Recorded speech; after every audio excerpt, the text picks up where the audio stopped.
pigs. How are you today? Happy New Year.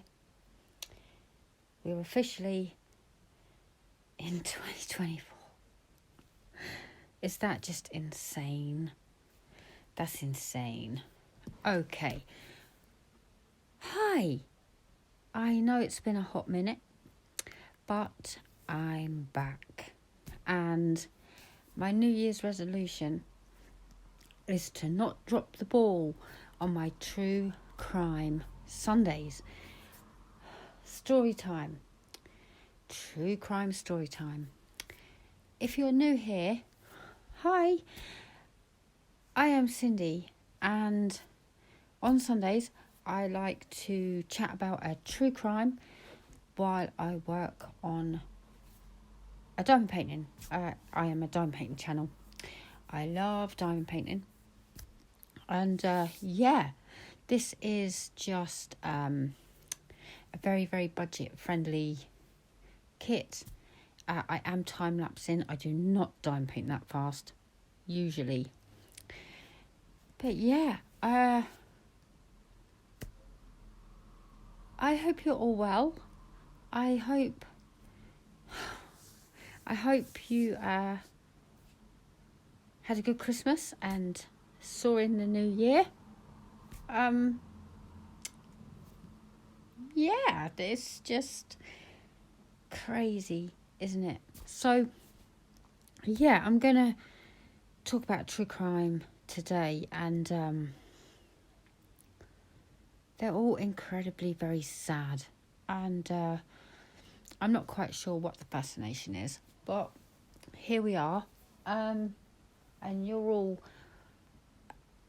listening along, and you're as fascinated as I am. Okay, so if you enjoy diamond painting and you enjoy true crime, please do consider hitting that subscribe button and join me on my journey, and I will be here for you.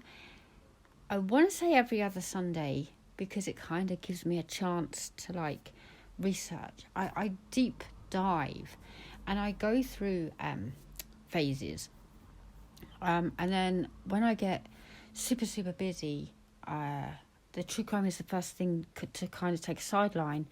And I'm sorry, I know you all nag at me and you're all like, Cindy, we want our true crime Sundays. And I'm like, okay, so my New Year's resolution for 2024 is to be here for you on Sundays. But let's just start with every other Sunday, just to give me a chance to do other things if I drop the ball. But here we go, okay? So please do grab a project or whatever hobby you are currently doing. Come join me. Just chill and listen along. As always, please do leave your thoughts and comments down below afterwards. But we will talk about this at the end, okay? So this is the cold storage killer. Among the popular beach towns along the Pacific coast between Los Angeles and San Diego lies Newport Beach. Located in the middle of Orange County, Newport Beach was known for its 7 tiny man-made islands housing expensive mansions, many with their own docks and yachts as expensive as the homes themselves. The area is protected by Balboa Peninsula, a long stretch of land that encapsulates the islands and creates a natural harbour. Now, I know Newport Beach, and call me tragic if you like, but I know it from, there's a TV show. Anyway, although she didn't live in one of the mansions, 23-year-old Denise Huber did live with her parents in an upscale neighbourhood of Newport Beach. Her shoulder-length, straight brown hair and striking blue eyes made her very popular with the boys. Denise first met Steve Horrocks when she worked at the old spaghetti factory on the Balboa Peninsula in 1987. Steve worked as a bartender and she was a waitress.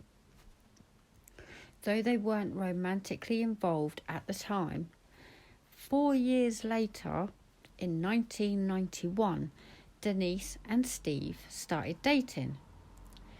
Steve still worked at the old spaghetti factory, and Denise had graduated from the University of California at Irvine with a degree in social sciences. The job market was tight at the time, so she couldn't find a job in her field. So she took another waitressing job at the Cannery Seafood Restaurant and also worked part-time as a cashier at the Broadway department store. On the afternoon of June 2nd, 1991, Steve won 2 free tickets to see the singer Morrissey. It was scheduled to be later that evening. The concert was being held at the Forum, a venue in Inglewood, nearly an hour north in Los Angeles. But Steve had to work that night, so he suggested Denise and his friend Rob go together. Denise was also good friends with Rob, so the two agreed to go to the concert together. After the concert, Denise and Rob decided to stop for a drink at a bar in Long Beach. Once there, they called Steve and invited him to meet them, but he declined. He had just gotten off work and was trying to save money. While leaving late night drinks, Denise and Rob ran into an acquaintance of Denise's named Ross. This is getting a little bit confusing, but bear with me. Denise knew that Ross had a crush on her for years. Ross asked Diane if he could speak to her privately outside. When Denise returned, she explained to Rob that Ross had asked her out and she had turned him down. Now, you would think so because she's going out with Steve. They've gone to a concert with Steve's best friend, Rob. So imagine if she said yes and she tells the best friend of her boyfriend. Yeah, awkward. But she declined. Rob and Denise stayed at this bar until they closed after 1 a.m. Then they drove home. Denise dropped Rob off at his home in Huntington Beach at just after 2 a.m. and she continued her drive. The drive from Huntington Beach to Denise's home in the East Bluff neighborhood of Newport Beach ran along Highway 1, the Pacific Coast Highway. However, when her parents awoke the next morning, Denise never made it home. It wasn't unheard of for Denise to stay out all night.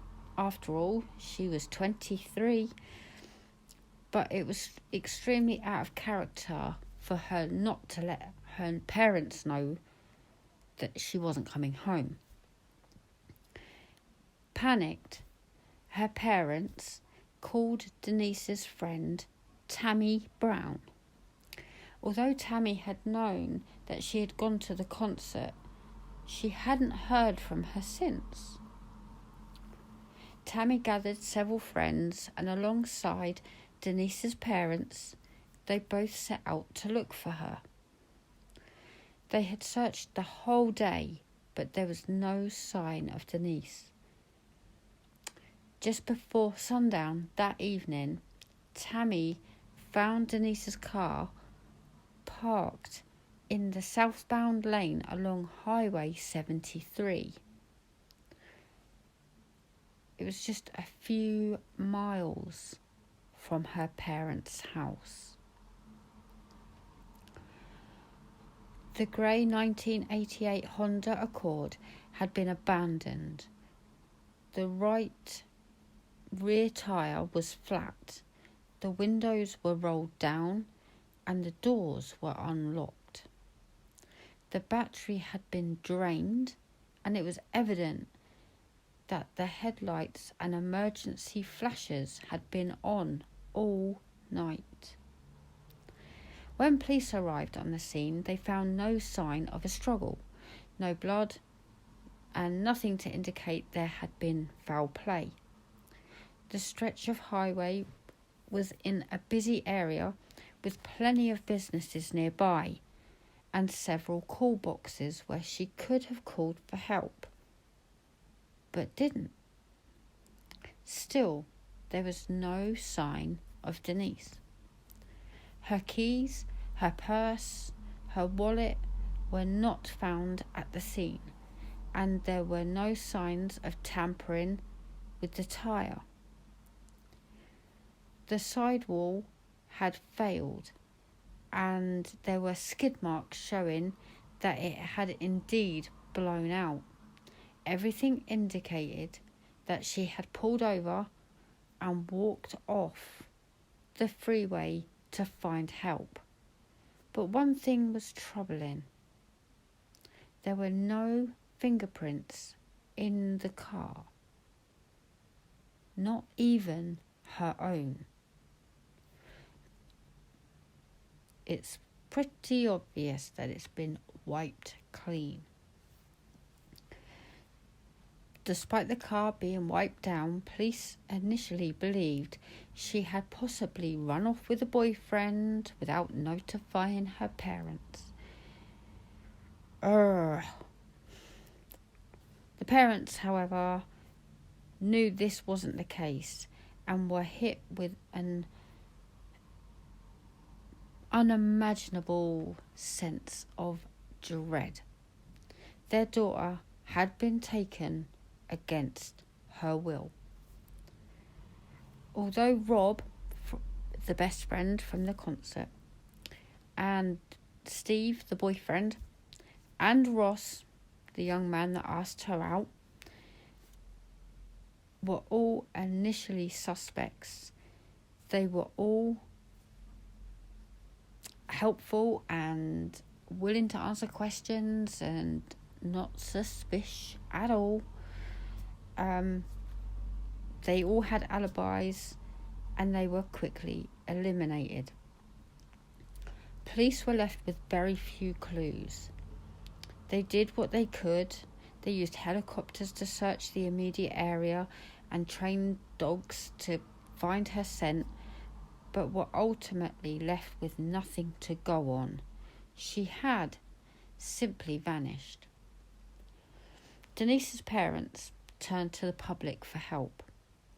They raised $10,000 in donations to offer a reward for the return of their daughter. They placed a huge 30-foot banner on the side of an apartment building that faced the freeway where her car was found. They were looking for any information at all from anyone that may have seen their daughter on the side of the road that night. Giant aerial banners were pulled behind planes. They placed billboards all over the area, and tips came flooding in, but nothing seemed to help. Denise's parents never gave up hope. her father's car became a rolling billboard.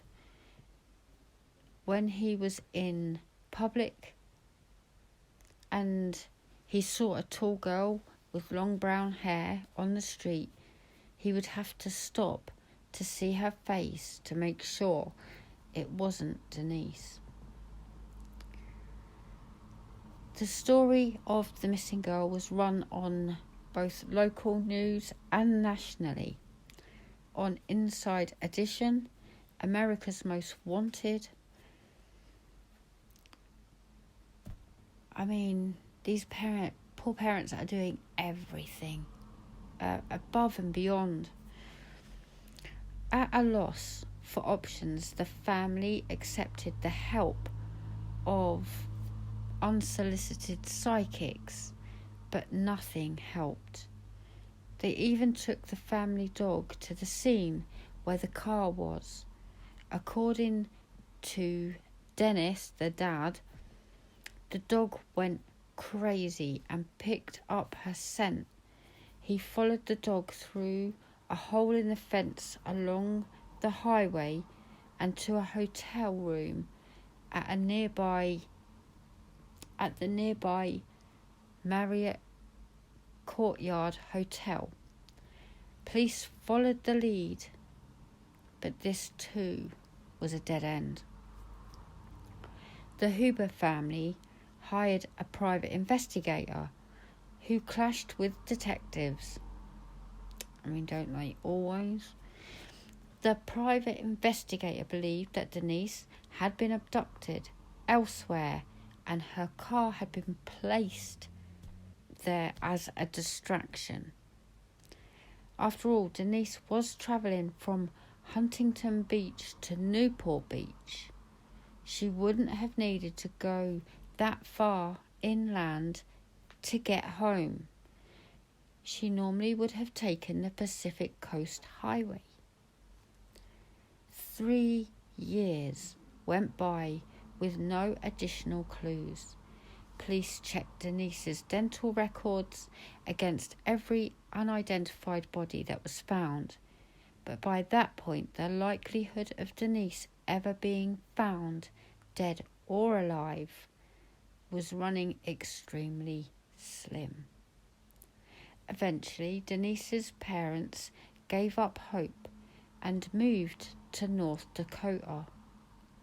On the 3rd anniversary of her disappearance, Denise's mother told the Los Angeles Times, quote, "As time goes by, I realize Denise is probably not alive. Just to know and not have to wonder what happened would be easier than this mystery." End quote.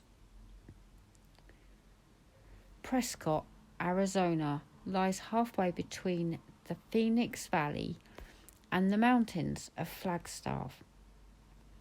It's a small town. Old Westfield was a welcome respite from the scorching July heat of Phoenix. Elaine and Jack Court were visiting the Prescott swap meet and looking to buy some paint for their paint supply business when they met 34-year-old John Famalaro. John was working as a self-employed house painter and had been selling paint at the swap meet.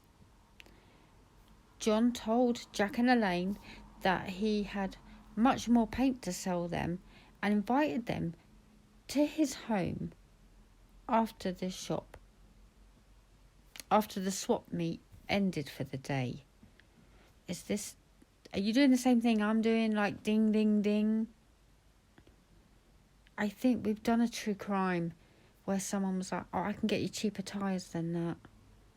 They're at my house." Yeah, no. But Elaine and Jack went to his house, and they were a bit surprised. Jack clearly was a hoarder. That's what you'd notice. Okay. He's a hoarder. Though he lived in a nice house located in Prescott County Club, it was cluttered with junk. From floor to ceiling, the entire house was filled with random items, deteriorating cardboard boxes, and hundreds of paint cans. Elaine and Jack purchased the paint they need, and as they left the property, they noticed a 24-foot Ryder rental truck parked in the driveway. Weeds that had grown to waist height around the truck made it obvious that it had been sat there for quite some time. But they noticed that there was very long electrical extension cord from the house to the back of the truck. See? Yeah. Wow. This is weird. Jack knew the truck rental companies didn't usually sell trucks to the public without painting over the logo on the side, and asked Elaine to jot down the license plate number before she and Jack left. The couple assumed the truck was stolen, and when they got back to Phoenix, notified a friend who was a Phoenix police detective. Okay. Wow, I bet he's glad he sold the paint to them now, isn't he? What's he hiding in the truck? Jack and Elaine's assumptions were correct. Yeah. When the sheriff department searched for the license plate, the truck had indeed been stolen. It was originally rented in California and never returned. The extension cord leading to the rear of the truck most likely meant that it was being used as a meth lab. Interesting. I don't think it's being used as a meth lab. You thinking the same? Prepared for a drug raid, sheriff's deputies paid a visit to John's home. When they opened the back of the Ryder truck, it looked similar to what Jack and Elaine had seen inside of the house. The entire truck was filled with paint cans, cardboard boxes. It wasn't the meth lab they were expecting, but detectives were curious to find out what was at the end of the long extension cord. Pushing aside the boxes and paint cans, the cord led to a large 15 cubic foot chest freezer at the very back of the truck. Oh no. Police cut the thick masking tape that held the lid shut and opened it. Inside, they found something wrapped in large black plastic bags and a few white, smaller plastic bags. All the bags seemed to be covering one large item. Initially, officers assumed John was just storing a deer carcass that he had killed. But when they felt part of the black bag, they realised that what they felt was a frozen human arm. As they peeled away parts of the plastic bags, they revealed the frozen body of a young woman. She was crunched into the fetal position with her hands cuffed behind her back. Her body was wrapped in black plastic bags and her head was wrapped in white plastic bags. Beneath the white plastic bags, duct tape covered her mouth and nose. The bottom of the freezer contained a frozen layer of bodily fluids. John was immediately taken into custody and charged with first-degree murder. Assuming the body had been frozen for some time, detectives knew that thawing it would cause rapid decomposition.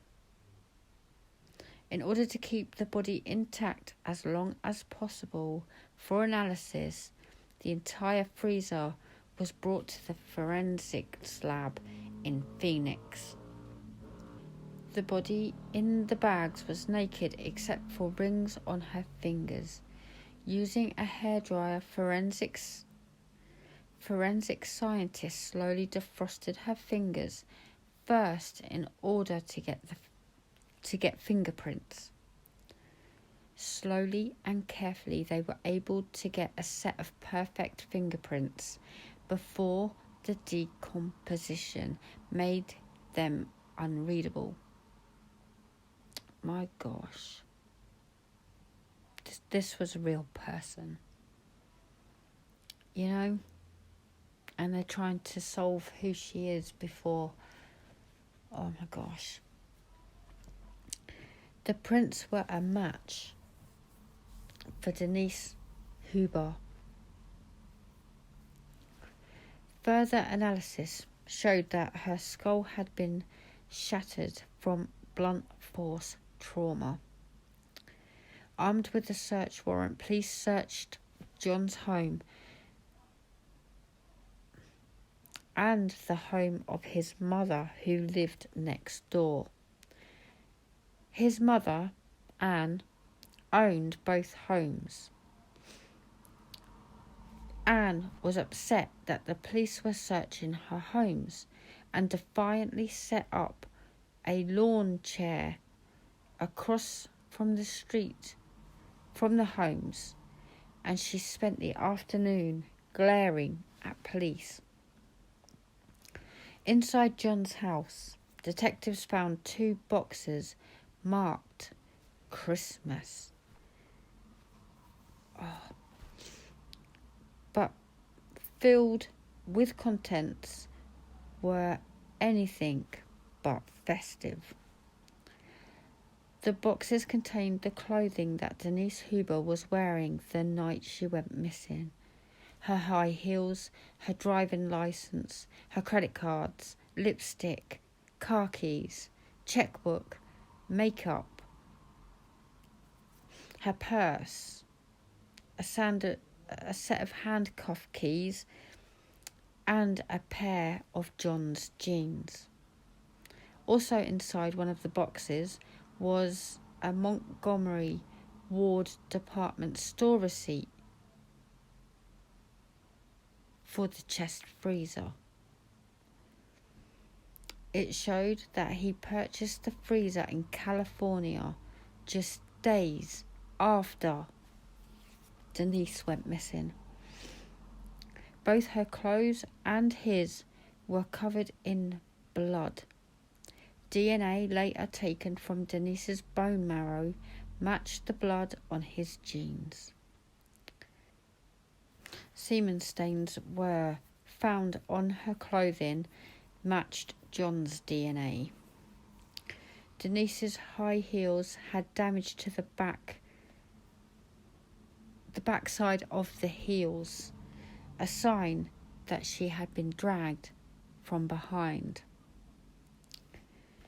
In the basement of the house, they found a dungeon that John had built.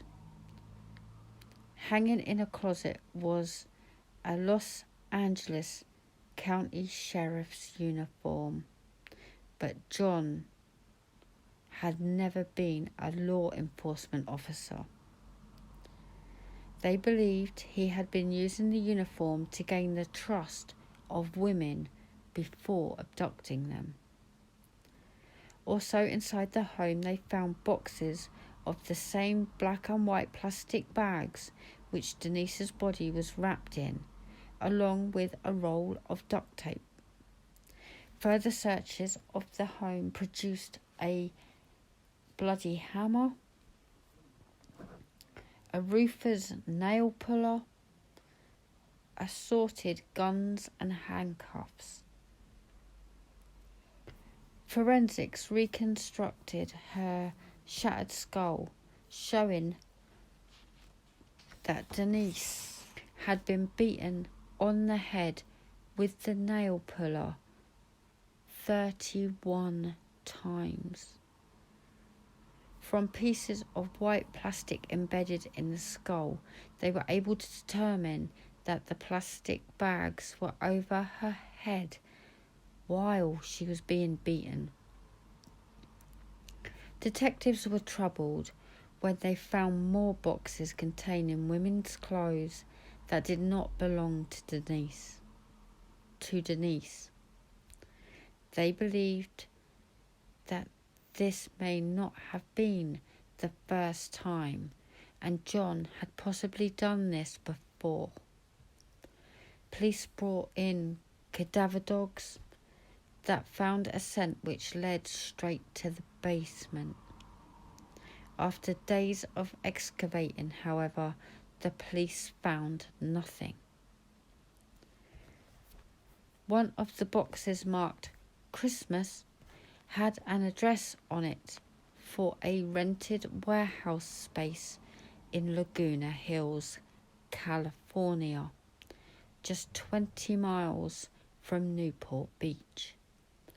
Detectives found that John had lived in Newport Beach at the same time Denise went missing and was renting the warehouse space for his painting business. When detectives entered John's former warehouse, they noticed a dark stain in the corner of the concrete floor and walls. Detectives sprayed luminol on the floor. Just in case you don't know, luminol, they spray this stuff and they turn, well, I think you might need an infrared, but they turn the lights off and it will light up if it is human blood. So they sprayed luminol on the floor and walls of the warehouse. There you go. A chemical agent that lights up when it comes into contact with the iron compound in blood. The result was positive for massive amounts of blood that matched Denise's DNA. Prosecutors believed that John posed as a sheriff's deputy, abducted Denise when her car broke down, and took her to his nearby Laguna Hills, where he raped and bludgeoned her. At trial, there was little doubt of John's guilt. The forensic evidence against him was undeniable. Forensic scientists testified that they found 7 specimens. He raped her 7 times. He knew he was going down. Facing the death penalty, John's best chance was to play the sympathy card. Maybe he could get a life in prison rather than the death penalty. John sobbed as the defence explained that he was a victim of mental and emotional stress brought on by his tyrannical mother and the sexual abuse he endured from his brother, a convicted child molester. This is an awesome, lovely family, isn't it? John's brother, Warren, was a reluctant witness at the trial and testified that their mother had indeed pushed their 90-year-old grandmother down a flight of stairs. However, he flatly denied sexually abusing his brother John. Warren told the jury that John was a frail, sickly little boy with a nervous twitch and was bullied as a child. He went on to explain that their mother, Anne, bathed them until they were 10 years old and paid specific attention to scrubbing their genitals, explaining that, and I quote, her breathing changed, kind of escalated. It just felt like an energy surge of some kind to her, end quote.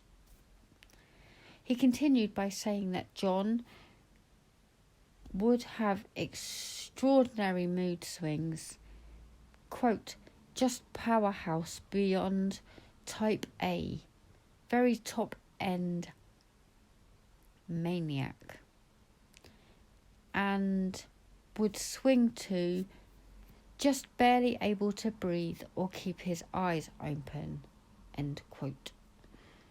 He also said that John's pregnant girlfriend left him and gave up their child for adoption. It crushed and devastated him. A main factor for why his girlfriend left him was John's mother, who had threatened to kill her. Ultimately, John was found guilty of first-degree murder, kidnapping, and sodomy. In September 1977, a jury of 9 women and 3 men recommended John be sentenced to death. Executions in California were halted in 2019, as the last person executed was in 2006.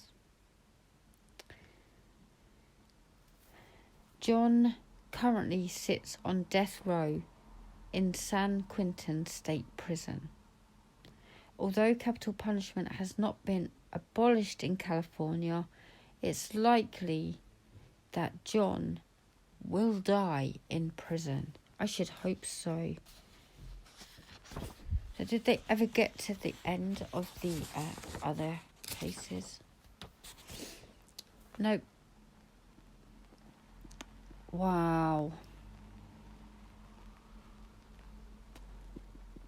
This is one sick individual who has clearly done this before and clearly got away with it.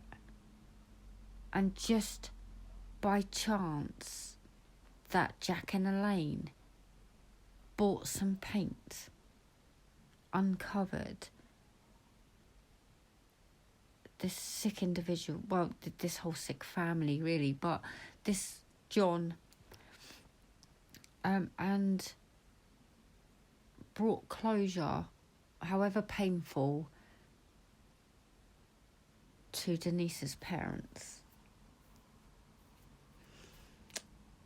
My gosh.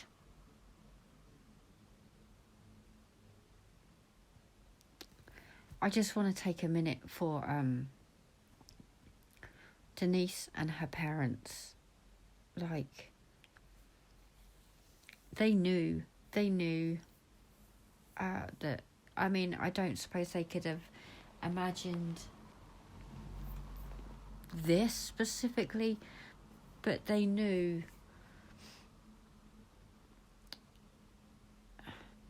she wouldn't have just gone off. That they knew something awful had happened and that she had been taken against her will, and the chances of her being located. It's so sad. It's so sad. And yeah, she was just miles from her house. That is today's true crime, guys. I mean, wow. Please do leave your thoughts and comments down below. I am going to quickly research where this disgusting human being is now. As far as I can find, he's still in jail. And, yeah. There is currently 2,600 inmates on death row in the US. 2,600. Oh my gosh. This one needs to be bumped to the top of the queue, I think. What a disgusting human being. And my heart truly goes out to Denise's family. Truly, truly does. There you go, fanatics. That is our true crime for today. And yeah, if you have any ideas, any suggestions, please do let me know in the comment section. And yeah, I will see you very soon for another true crime episode. Thank you so much for joining me today. I really do appreciate it. And I will see you on my live tomorrow, 8 p.m. UK time. And thank you. I'll see you soon. Bye.